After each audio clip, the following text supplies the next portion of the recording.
കൃഷ്ണ പൂജപ്പുര എഴുതി മനോജ് പാലോടൻ സംവിധാനം ചെയ്ത് പണ്ട് സീരിയൽ നടനായിട്ടുള്ള അനൂപ് മേനോൻ ഒരു ഇടവേളയ്ക്ക് ശേഷം വീണ്ടും സീരിയൽ നടനായിട്ട് വന്നിട്ടുള്ള ഒരു സീരിയലാണ് രവീന്ദ്ര നീ എവിടെ. ഈ സിനിമയിൽ ധ്യാൻ ശ്രീനിവാസനുണ്ട്. അനൂപ് മേനോനാണ് നായകൻ കേട്ടോ. ധ്യാൻ ശ്രീനിവാസന് വെറുതെ നമ്മൾ എല്ലാത്തിനും പഴിയേൽപ്പിക്കേണ്ട. ഈ സിനിമ നിങ്ങളെ പറ്റിക്കാതിരിക്കാൻ വേണ്ടിയിട്ട്, സിനിമയുടെ വെർഡിക്റ്റ് എന്താണെന്ന് ആദ്യമേ നിങ്ങൾക്കൊന്ന് സൂചിപ്പിക്കാൻ വേണ്ടിയിട്ട് ധ്യാൻ ശ്രീനിവാസൻ്റെ പടം അതിൽ ഉൾപ്പെടുത്തിയെന്നേ ഉള്ളൂ. വളരെ കുറച്ച് സമയമേ ധ്യാൻ ശ്രീനിവാസനുള്ളൂ. ടൈം ട്രാവലൊക്കെ ചെയ്ത് വന്നിട്ട് സ്മാർട്ട് ഫോണൊക്കെ വെച്ചുകൊണ്ടിരിക്കുന്ന ഒരു തളത്തിൽ ദിനേശൻ്റെ ഒരു കഥ.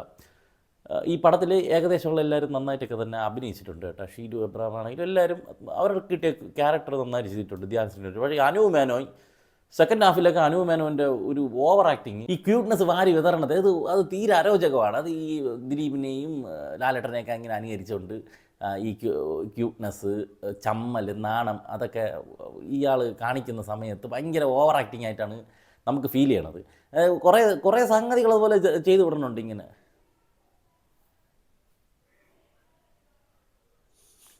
എന്തുവാടേ ഇതൊക്കെ പറഞ്ഞിട്ടുള്ള സാധനങ്ങളുണ്ടല്ലോ. ഞാൻ കാണിക്കുമ്പോഴും ക്രിഞ്ചാണ്, എനിക്കറിയാം. ഇതുപോലത്തെ ക്രിഞ്ചാണ് സ്ക്രീനിൽ കണ്ടുകൊണ്ടിരിക്കുമ്പം. ഇതാണ് ഇതിൻ്റെ അവസ്ഥ. ഇത് പരിതാപകരമായിപ്പോയി.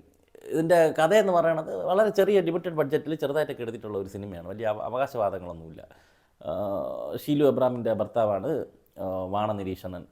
കാലാവസ്ഥാ നിരീക്ഷകൻ ആയിട്ടുള്ള നമ്മുടെ അനൂപ് മേനോൻ. അവരുടെ ആ ഒരു കൾച്ചർ, ഇവർ ഈ കാലാവസ്ഥാ നിരീക്ഷകർ സംസാരിക്കുമ്പോൾ വീട്ടിലും അവർ ഇതുവരെ ചേർന്ന് നിൽക്കുന്ന പദപ്രയോഗങ്ങളൊക്കെ നടത്തുന്നുണ്ട്. അത് നല്ല ഒരു ബ്രില്യൻറ്റ് സാധനമായിട്ട് എനിക്ക് തോന്നി. കുറേ ധൂമകേതു എന്നൊക്കെ പറയുന്ന പരിപാടികളൊക്കെ ഉണ്ടല്ലോ.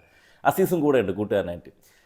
അപ്പോൾ ഇവരുടെ തുടക്കത്തിൽ തന്നെ ഇവരുടെ ഫാമിലിയൊക്കെ കാണിച്ചിട്ട് അവിടെ ഈ ഡയലോഗ്സൊക്കെ ഏച്ച് കിട്ടിയ സീരിയൽ ഡയലോഗ്സ് വെച്ചിട്ട് തന്നെ നമുക്ക് അങ്ങ് പടം മൊത്തത്തിൽ ഒരു സീരിയൽ പോലത്തെ ഒരു ഫീല് കൊണ്ടുവന്നിട്ടുണ്ട്. പിന്നെ അനാവശ്യമായിട്ടുള്ള പാട്ടുകൾ ഇങ്ങനെ കുത്തിക്കയറ്റി ഇയാൾക്കൊരു സംശയരേഖം ഉണ്ടായിരിക്കുകയാണ്. എന്നാൽ മര്യാദയ്ക്ക് അത് നേരെ ചോദിക്കുക അങ്ങനെയൊന്നുമില്ല. ഇതിൽ അങ്ങോട്ട് പോകുമ്പം ഇയാൾ ഒരിടത്ത് ലോക്കായി പോവുകയാണ്. രവീന്ദ്രനെ കാണാനില്ല. അതൊക്കെയാണ് പരിപാടി.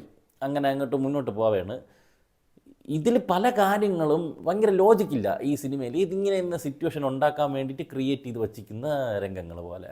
ഇപ്പം ഷീലുവിന് വീട്ടിൽ പോകണമെങ്കിൽ ഭർത്താവ് ചേട്ടാ നിങ്ങൾ 2 ദിവസം ഇല്ലല്ലോ, ഞാൻ വീട്ടിൽ പൊയ്ക്കോട്ടെ എന്ന് പറഞ്ഞാലുള്ള കേസേ ഉള്ളൂ ഇത്. പക്ഷെ പറയില്ല. അതാണ് ഇതിന് പറയണമെന്ന് വിചാരിച്ച പോലെ ഫോൺ എടുക്കുമ്പം പറയില്ല. എന്താണെന്ന് എനിക്കറിയത്തില്ല. ഇങ്ങനെ കുറേ സംഭവങ്ങൾ. എന്നിരുന്നാലും ഇതിപ്പോൾ ഓക്കെ, ഇങ്ങനെയാണല്ലോ. നമുക്ക് വലിയ ബോറൊന്നും അടിക്കാതെ എന്ന് പറഞ്ഞാൽ ഇഴയാതെയൊക്കെ കുറേ പാട്ട് വരുമ്പോൾ എഴുച്ചിലുണ്ട്. ഒരു ആവശ്യമില്ലാതെ കുറേ ഇയാൾ വികാരം കാണിക്കുന്ന പാട്ടൊക്കെ ഉണ്ട്. അത് ഒഴിച്ചു ചേർത്തി കഴിഞ്ഞാൽ ഫസ്റ്റ് ഹാഫ് കണ്ടുകൊണ്ടൊക്കെ ഇരിക്കാമെന്ന് പറഞ്ഞിട്ട് സെക്കൻഡ് ഹാഫിലാണ് പിന്നെ ഈ പറയണ ഈ ഒരു യുക്തിയില്ലാത്ത സീനുകളൊക്കെ ബാക്ക് ടു ബാക്ക് വന്നിട്ട് അയ്യോ. പിന്നെ മേജർ രവി സെക്കൻഡ് ഹാഫിൽ വരികയാണ്. പോലീസ് ഓഫീസർ, ഇൻവെസ്റ്റിഗേഷൻ നടത്തുകയാണ്. അവനെ കാണാനില്ല, ഇവനെ കാണാനില്ല. Quite interesting. This case is more interesting. ഇത് തന്നെ ഒരു റൂമിൽ ഇതൊക്കെ പറഞ്ഞോണ്ടിരിക്കുന്നത്. ഒരു ഫ്ലാറ്റിൽ പോയി നോക്കേണ്ട കേസേ ഉള്ളൂ. അത് ചെയ്യൂല ഇങ്ങനെ. This is more interesting. ഭയങ്കര തന്നെ. പിന്നെ ഈ സിനിമയിലെ ഏറ്റവും വലിയ പ്രത്യേകത എന്ന് പറഞ്ഞാൽ പ്രഡിക്റ്റബിലിറ്റി തീരെ ഇല്ല എന്നുള്ളതാണ്. നമ്മൾ ഏത് ക്യാരക്ടറിനെ കണ്ടാലും ഇവ എങ്ങോട്ട് ഏത് വാക്കെടുക്കും, ഇവ എന്തായിരിക്കും എന്നുള്ളത് നമുക്ക് അപ്പം തന്നെ മനസ്സിലാവും. ധ്യാൻ ശ്രീനിവാസൻ എന്തിനാണ് അവിടെ വരുന്നത്, ഇന്ന കാര്യത്തിലല്ല ഇന്നതിനാണെന്ന് നമുക്ക് മനസ്സിലാവും. അതുപോലെ ഷീലു എബ്രഹാമിൻ്റെ ക്യാരക്ടറിനെ അനൂപ് മേനോൻ നോക്കിക്കാണുന്നത്, അവരുദ്ദേശിച്ചിരുന്നത് ഇതങ്ങനെ ആയിരിക്കുമോ, അനൂപ് മേനോൻ ശരിയായിരിക്കും, ഇല്ലെങ്കിൽ അങ്ങനെ അല്ലേ എന്നുള്ള കൺഫ്യൂഷൻ നമ്മൾ ഉണ്ടാക്കുക എന്നുള്ള സാധനമാണ് ഉദ്ദേശിച്ചത്. നമുക്ക് തുടക്കത്തിലേ അറിയാം ഇതിങ്ങനെ ആയിരിക്കും പോകണമെന്നുള്ളത്. ഇല്ല, സീൻ ബൈ സീന് എന്താണ് നടക്കുമെന്നുള്ളത് കൃത്യമായിട്ട് മനസ്സിലാക്കി തന്നെയാണ് ഈ സിനിമ മുന്നോട്ട് പോയിക്കൊണ്ടിരിക്കുന്നത്. അതുകൊണ്ട് തന്നെ വലിയൊരു ട്വിസ്റ്റോ ഒരു എക്സൈറ്റിംഗ് ഫാക്ടറോ ഒന്നും സിനിമയിൽ ഉണ്ടാകുന്നില്ല. അങ്ങനെയൊന്നും ഡീറ്റെയിൽ ആയിട്ട് പറയേണ്ട കാര്യമൊന്നുമില്ല ഈ സിനിമയ്ക്ക്. അസീസ് നെടുമങ്ങാട് അത്യാവശ്യം 1-2 അടുത്ത് ചിരിപ്പിച്ചിട്ടുണ്ട് കേട്ടോ. നമ്മളുള്ളതുള്ളല്ലോ പറയണമല്ലോ. 1-2 കൗണ്ടറൊക്കെ നൈസായിരുന്നു. പിന്നെ സെന്തിൽ കൃഷ്ണനുണ്ട്, സജിൻ ചെറുകൈ, ഇവരൊക്കെ ഉണ്ട്.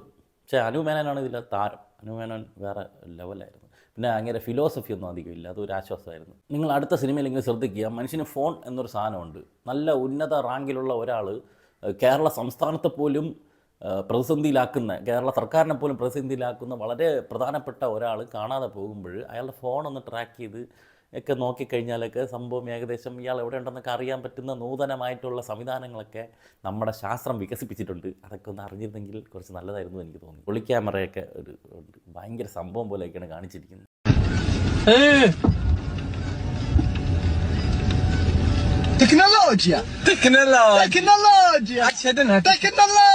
പിന്നെ ഈ സിനിമ ഈ പ്രൊഡക്ഷൻ കമ്പനിയുടെ മുമ്പത്തെ സിനിമകൾ അപേക്ഷിച്ച് നോക്കുമ്പം കുറച്ച് ബെറ്റർ ആയിട്ട്, കാരണം നമുക്ക് വീട്ടിലൊക്കെ ഇരുന്ന് ആഹാരമൊക്കെ കഴിക്കുമ്പോൾ സീരിയലൊക്കെ കാണും പോലെയൊക്കെ കണ്ടുകൊണ്ടിരിക്കാവുന്ന ചെറിയ ബഡ്ജറ്റിൽ കുറച്ച് പേരെ വെച്ചിട്ട് ചെയ്തിരിക്കുന്നത്. പിന്നെ കുറേ പേരൊക്കെ പുതുമുഖങ്ങളാണ്.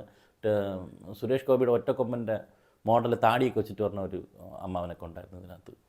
ഇങ്ങനെ കസര തന്നെ ഇരിക്കുകയാണ് ഫുൾ ടൈം, അങ്ങനത്തെ ഒരു ക്യാരക്ടറുള്ള ഒരു അണ്ണയുണ്ട്.